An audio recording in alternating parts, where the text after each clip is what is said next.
தமிழகத்தின் நம்முடைய தற்போதைய மின் தேவை 9000 மின்னாற்றல், பெரும் மின்னாற்றல் நமக்கு தேவைப்படுது, மெகாவாட்.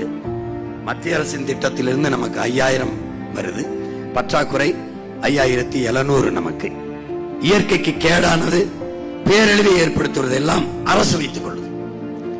சூழ்நிலைக்கு, சூழியலுக்கு எந்த கேடும் வராத ஆபத்தில்லாத மின் உற்பத்தியை தனியாற்ற கொடுத்துரும். இந்த ஆபத்தானதை எதிர்த்து நாம் போராடும் போது அரசு அடக்குமுறை ஏவி சுட்டுக் கொள்கிறது, சிறைப்படுத்துகிறது, வழக்கை போட்டு நம்மை சித்திரவதை செய்கிறது. இது அனல் மின் நிலையம். இந்த அனல் மின் நிலையம் நீங்க பாத்தீங்கன்னா எண்ணூர்ல இருக்கு, இங்க பல இடங்கள்ல இருக்கு. இதுல உலர் சாம்பல் என்ற ஒன்றை வெளியிடும். இது என்ன செய்யணும், அப்படி காற்றுல கலக்கும். அந்த நிலப்பரப்புல, நிலத்துல இந்த தண்ணி இதை கொண்டு கொட்டுவாங்க. அப்படி அந்த நிலம் நாசமாயிரும், நாசமாயிரும். இந்த உலர் சாம்பல் எண்ணூர் பகுதியில ஒரு கார், கருப்பு கார்ல போனீங்கன்னா வெள்ளக்காரா வருவீங்க. உங்க சட்டை என்ன நிறத்தில் இருக்கு அதுல வராது. துணியை காய வச்சு மாடியில போட்டீங்கன்னா அது உதர்னீங்க, அந்த நேரத்தில் இருக்காது. உதர்னீங்கன்னா சாம்பலா இருக்கும். சாப்பாடை எடுத்து வச்சீங்கன்னா சாம்பலை தான் நீங்க சாப்பிடுவீங்க.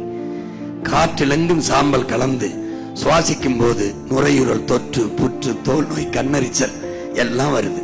அப்ப நமக்கு மாற்று மின்பெருக்கத்துக்கு வழி இருக்கும் போது இந்த அணு உலையும் இந்த அனல் மின் நிலையத்தை கட்டிப்பிடிச்சிட்டு ஆள வேண்டியது இல்லைங்கிறதா உங்க பிள்ளைகள் எங்களுடைய நிலைப்பாடு.